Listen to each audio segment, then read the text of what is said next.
അവര് രണ്ടുപേരും എന്തിനാ ഇവിടുന്ന് കണ്ണുപിടിച്ച് പോകുന്നത്? അവരൊരുമിച്ച് എന്തെങ്കിലും കാര്യത്തിന് പുറത്തു പോയതായിരിക്കും. അതിനാവശ്യമില്ലാതെ നിങ്ങൾക്ക് എന്തിനാ ടെൻഷൻ അടിക്കുന്നത്? തൃശൂൽ, അങ്ങനെ പോയതാണെങ്കിൽ അവർക്കൊന്ന് പറഞ്ഞിട്ട് പോയിക്കൂടെ? ഫോൺ വിളിച്ചിട്ടും എടുക്കുന്നില്ല മോനെ. എടാ മോനെ, നീ ശിവാനി ഒന്ന് വിളിച്ചു നോക്കടേ. ശരിയമ്മ, ഞാനൊന്ന് വിളിച്ചു നോക്കട്ടെ.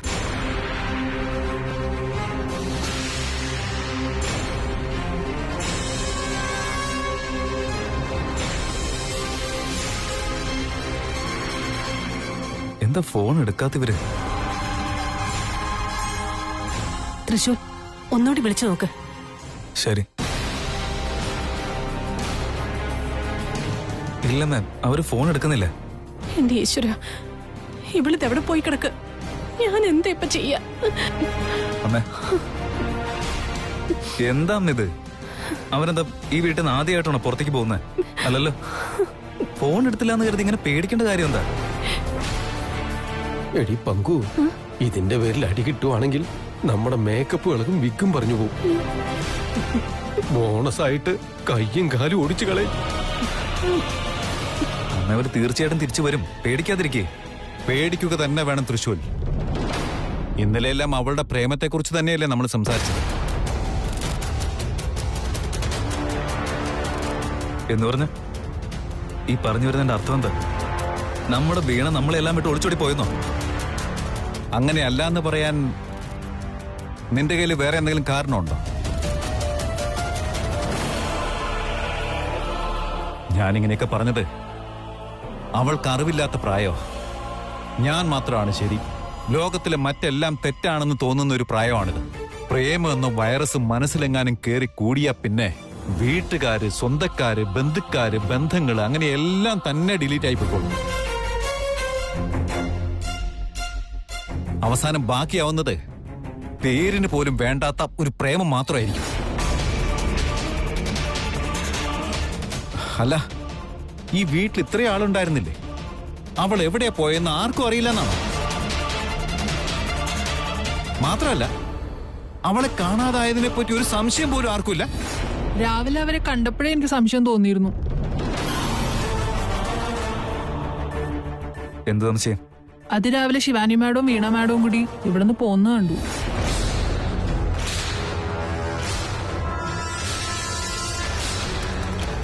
അപ്പൊ ശിവാനി മാഡം വീണ മാഡത്തെ കല്യാണം കഴിപ്പിക്കാന്ന് പറയണത് കേട്ടു.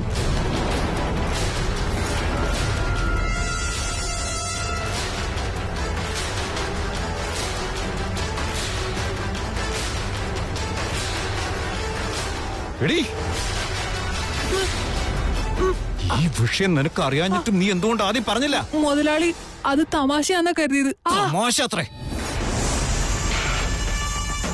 ഇപ്പൊ എന്ത് പറയുന്നു?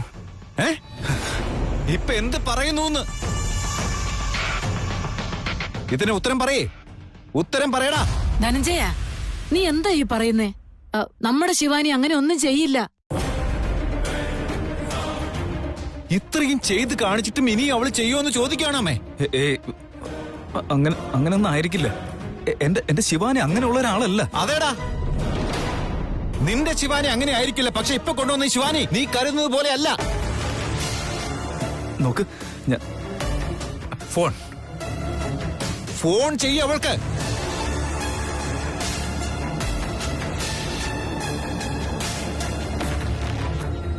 വിടില്ല. എന്റെ മകളെ പ്രേമിക്കുന്നവനെ ഞാൻ വിടില്ല, വെറുതെ വിടില്ല.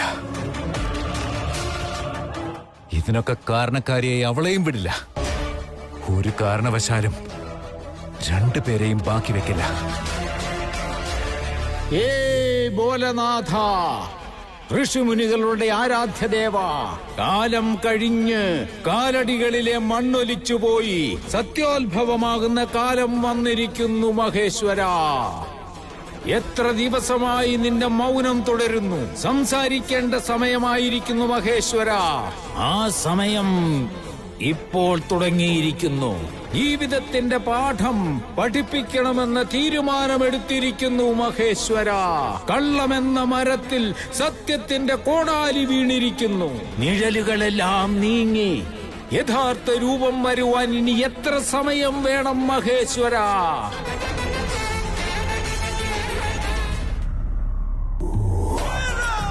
ഹലോ കഷ്ടപ്പെട്ട് നിങ്ങളെ രണ്ടുപേരെയും വീട്ടിൽ നിന്ന് ഇറക്കി ഇങ്ങോട്ട് കൊണ്ടുവന്നത് ഞാൻ. ആരുമില്ലാത്ത സ്ഥലത്തേക്ക് കൂട്ടിക്കൊണ്ടുവന്നത് ഞാൻ. ഇതുകൊണ്ട് നിങ്ങൾ രണ്ടുപേരും നന്നാവുമെന്ന് പറഞ്ഞത് ഞാൻ തന്നെയാണ്.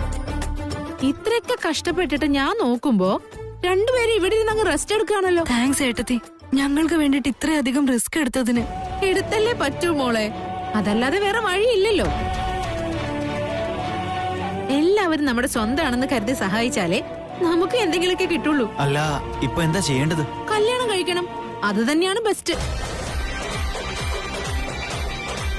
എന്തായാലും അമ്പലത്തിൽ തന്നെയാ ഉള്ളത്. പക്ഷെ വരുന്ന ആ തിരക്കില് കുങ്കുമവും താലിയും ഒന്നും എടുക്കാൻ പറ്റിയില്ലല്ലോ.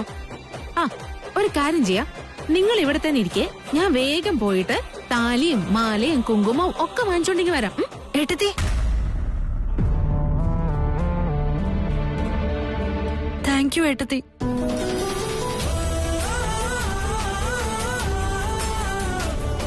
Really thank you so much. രണ്ടുപേരും ഇവിടെ ഇരുന്നിട്ട് ഭാവിയെ കുറിച്ചൊക്കെ സംസാരിക്കും. ആ അജിത്തെ, സംസാരം മാത്രം മതി, മനസ്സിലായല്ലോ?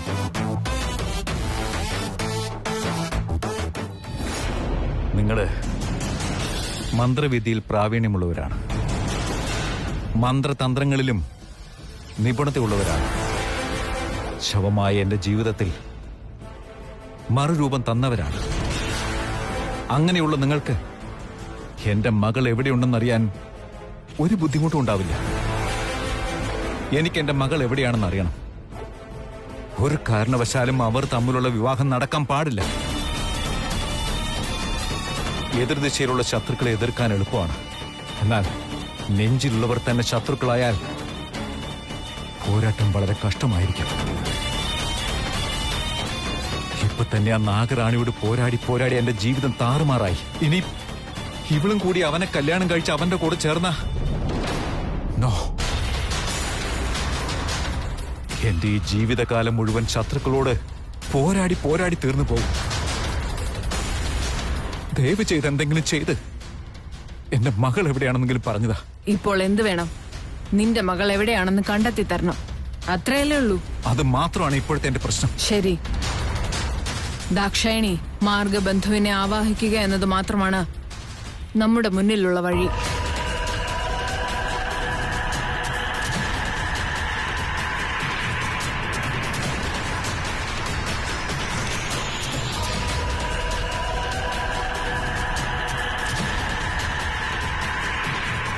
ഓം അസുരഗുരു ശുക്രാചാര്യായ നമഃ.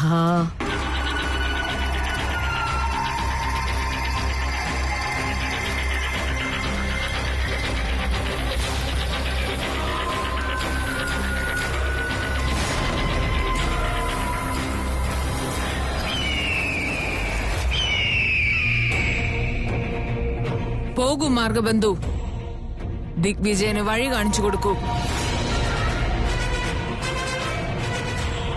ദിഗ്വിജയ, ഈ മാർഗബന്ധു നിനക്കുള്ള വഴി കാണിച്ചു തരും. എനിക്ക് വഴി കാണിക്കുമായിരിക്കും. എന്നാൽ എന്റെ മകളുടെ കൂടെയുള്ള ശത്രുവിന് മരണത്തിലേക്കുള്ള വഴി കാണിക്കാൻ എന്റെ കൂടെ നിങ്ങൾ ഉണ്ടാവണം.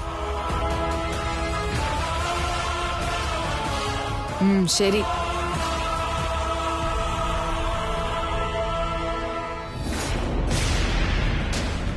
ശൈലു, നീ ഇവിടെ എന്ത് ചെയ്യാ? വീണ എവിടെ? ശൈലു നിന്നോട് ചോദിച്ചോണ്ടിരിക്കുന്നത് വീണ എവിടെയാണെന്ന്. വീണയോ?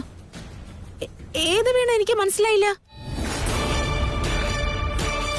എന്റെ അനിയത്തി വീണ.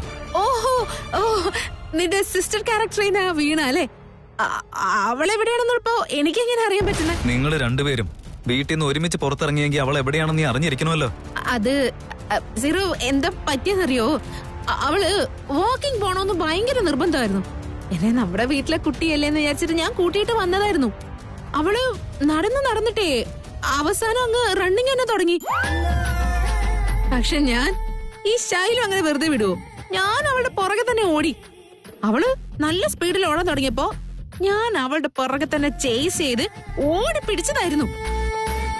അപ്പൊ അതാ ആ ജിത്ത് വന്നിട്ട് അവളെ കൂട്ടിക്കൊണ്ട് ഒറ്റ പോക്കായിരുന്നു. ഞാൻ ഒറ്റയ്ക്കല്ലേ, അവര് രണ്ടുപേരും. ഞാൻ എങ്ങനെ അവരെ ഓവർടേക്ക് ചെയ്യുന്നേ? അതുകൊണ്ട് എനിക്കങ്ങ് വഴി തെറ്റിപ്പോയി. ശരി, അവര് രണ്ടുപേരും എന്നിട്ട് ഇവിടെ. അവരോ? ആര്? അജിത്തും വീണയും. ആ, അവര് ഈ മലയുടെ അപ്പുറത്തേക്ക് അങ്ങോട്ടേക്കാ ഓടിപ്പോയത്. മലയുടെ അപ്പുറത്തേക്ക്? അവരെന്തിനാ അങ്ങോട്ടേക്ക് പോയത്? അവിടെ അങ്ങനെ പോവാനായിട്ട് റോഡൊന്നും ഇല്ലല്ലോ. പിന്നെ എങ്ങനെ പോയിന്നാ? എന്റെ സീറോ, രക്ഷപ്പെട്ട് ഓടി പോകുന്നവര് റൂട്ട് മാപ്പ് ഇട്ടിട്ടാണോ പോകുന്നത്? ഭാഷയില് പോവാം. എങ്ങോട്ട്? അവര് പോയിടത്തേക്ക്. ഞാനോ? വീട്ടിലേക്കോ? എനിക്ക് പറ്റില്ല, ഞാൻ വരില്ല.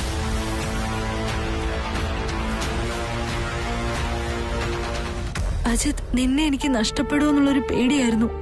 എനിക്കും അതേ പേടിയായിരുന്നു വീണ. എനിക്ക് നിങ്ങളുടെ വീട്ടിലേക്ക് വരാൻ കഴിഞ്ഞില്ല. ഒരു ഗരുഡപക്ഷിക്കും കയറാൻ കഴിയാത്തതുപോലെ ദിഗ്ബന്ധനം ചെയ്തിരിക്കുന്നു.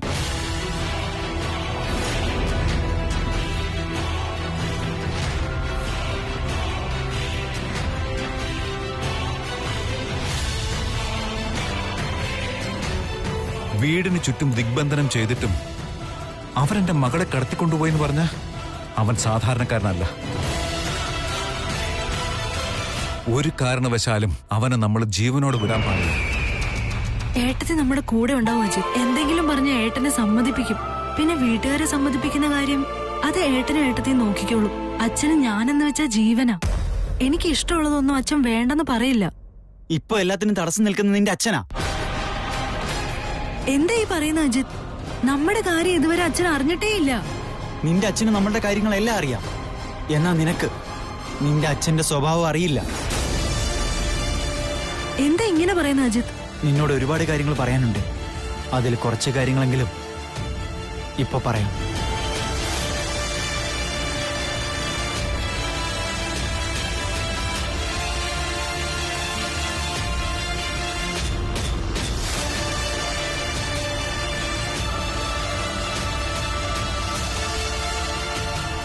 അജിത്, എന്താ ഇത്? ഇത് മാർഗബന്ധു പ്രാണികളാണ്. നമ്മളിരിക്കുന്ന സ്ഥലം മനസ്സിലാക്കാൻ ആരോ പ്രയോഗിച്ചതാണ്. ആര്? ഞങ്ങൾ തന്നെയാ.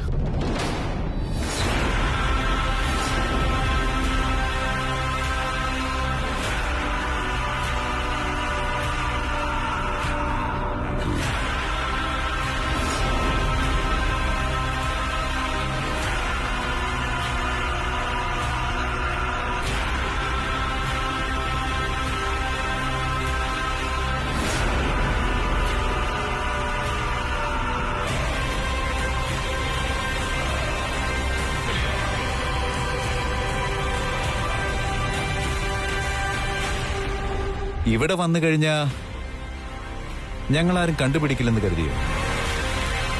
ലോകത്തിന്റെ ഏതു മൂലയിലായാലും ഞങ്ങൾ കണ്ടുപിടിക്കും. നോക്ക്, നീ ഇവനെ കല്യാണം കഴിക്കുന്നത് ഒരിക്കലും ഉചിതമാവില്ല. കാരണം ഇവനൊരു മനുഷ്യനെയല്ല. ഗരുഡനല്ലേ?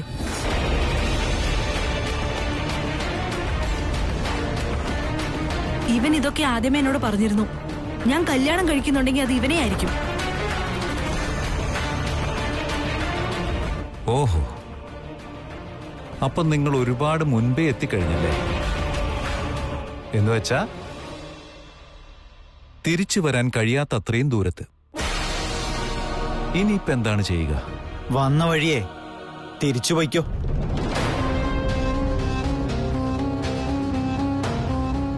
വെറും കൈയോടെ അങ്ങനെ തിരിച്ചു പോകുന്നത് എന്റെ ജാതകത്തെ പോലുമില്ല. അതുകൊണ്ട് എനിക്ക് ഇവൻ വേണ്ട. പക്ഷെ നീ വേണം. എന്താ വേണ്ടെന്ന് വെച്ചാൽ ചെയ്തോളൂ.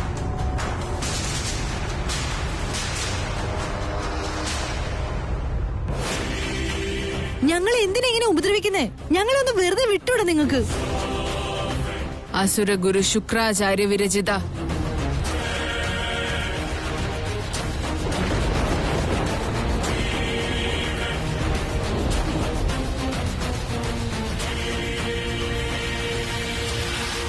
ശൈലു, നീ എന്താ ആലോചിക്കുന്നത്? എനിക്കറിയാൻ വയ്യാത്തോണ്ട് ചോദിക്കാം. താൻ എന്തൊരു മന്ദബുദ്ധിയാണോ? ഇയാൾക്ക് പ്രേമിച്ച് കല്യാണം കഴിക്കാം, എന്നാ അനിയത്തി അങ്ങനെ ചെയ്യാൻ പാടില്ല അല്ലേ?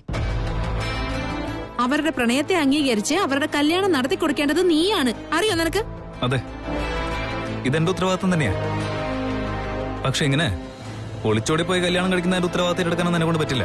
എല്ലാവരെയും സമ്മതിപ്പിച്ച് പറഞ്ഞ് മനസ്സിലാക്കി അഗ്നിസാക്ഷിയെ നടത്തിയാലല്ലേ അതിലെല്ലാവർക്കും സന്തോഷം ഉണ്ടാവൂ. അത് നടക്കില്ല എന്ന് തോന്നിയോണ്ടല്ലേ അവര് രണ്ടുപേരും ഓടിപ്പോയത്. ആദ്യം അവരെ കണ്ടുപിടിക്കാം, ബാക്കിയെല്ലാം പിന്നെ ആലോചിക്കാം. വാ ശൈലു. വീണ, വീണ, നീ എവിടെയാ?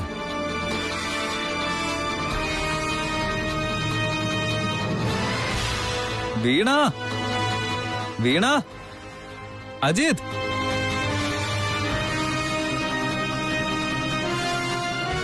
വീണ. അയ്യോ, ഇനി അങ്ങോട്ടേക്ക് വഴിയില്ലല്ലോ. അപ്പോ അവർ രണ്ടുപേരും ഇവിടെ എവിടെയെങ്കിലും ഒളിച്ചിരിക്കുന്നുണ്ടാവോ ഇനി? ഇവിടെയോ? വീണ, അജിത്, എവിടെയാണെങ്കിലും ഒന്ന് വേഗം വാ. ദയവേത് നിങ്ങൾ ബുദ്ധിമോശമൊന്നും കാണിക്കില്ലേ? കേൾക്കുന്നുണ്ടോ? ഞാൻ തന്നെ മുൻപിൽ നിന്ന് നിങ്ങളുടെ കല്യാണം നടത്തി തരും. ദയവേദം തിരിച്ചു വായോ. വീണ, അജിത്, നിങ്ങൾ എവിടെയാണ്?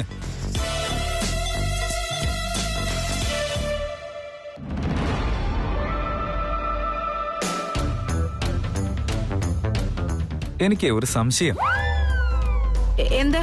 അല്ല, അവര് ശരിക്കും ഇങ്ങോട്ടേക്ക് തന്നെയാണോ വന്നേ? ഇങ്ങോട്ടേക്ക് വരാൻ എങ്ങനെ പറ്റ? ഏയ് സീറോ, അതായത് പ്രണയത്തിന് വേണ്ടിയിട്ട് എവറസ്റ്റ് കീഴടക്കാൻ പോലും തയ്യാറായിട്ടുള്ളവരുണ്ട്. അപ്പോഴാണ് ഈ മല കയറുന്നത്.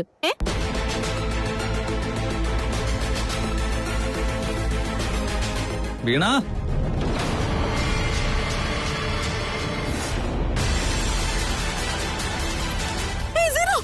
അയ്യോ, ചലു, അയ്യോ,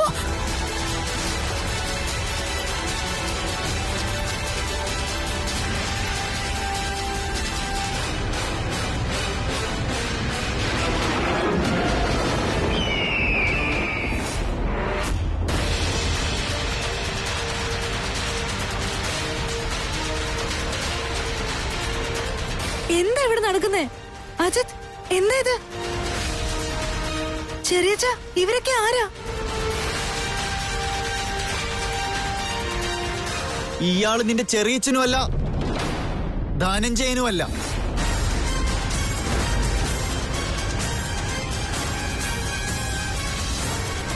ഇവരിയാളുടെ ഭാര്യയുമല്ല. ഇതിവരുടെ ചേട്ടന്റെ മകളുമല്ല. സത്യം പറയുകയാണെങ്കിൽ ഇയാള് ധനഞ്ജയനെ അല്ല. നീ എന്താ ഈ പറയുന്നത് അജിത്? ഞാൻ സത്യമാണ് പറയുന്നത്. വായടക്കടാ.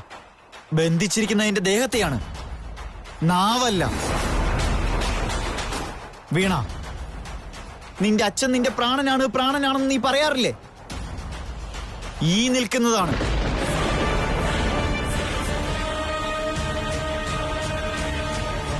ഇതാണ് നിന്റെ അച്ഛൻ. ധനഞ്ജയന്റെ വേഷം കെട്ടിയിരിക്കുന്ന ദിഗ്വിജയൻ.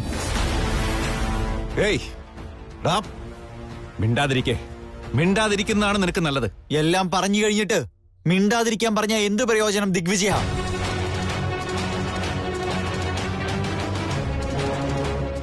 വീണ, ഇവരാരും നിന്റെ ആൾക്കാരല്ല. ദുരുദ്ദേശത്തോടു കൂടി വന്നിരിക്കുന്ന മന്ത്രവാദികളാ.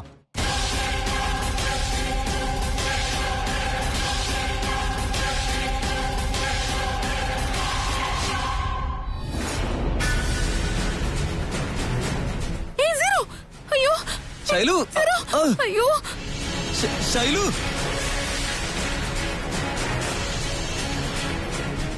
ഒരു മിനിറ്റ്, ആരുമില്ലല്ലോ, ഞാൻ വരാം.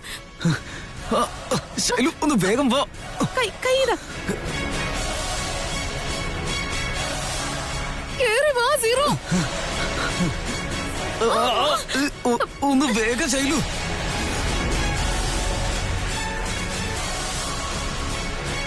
എനിക്ക് പറ്റുന്നില്ല.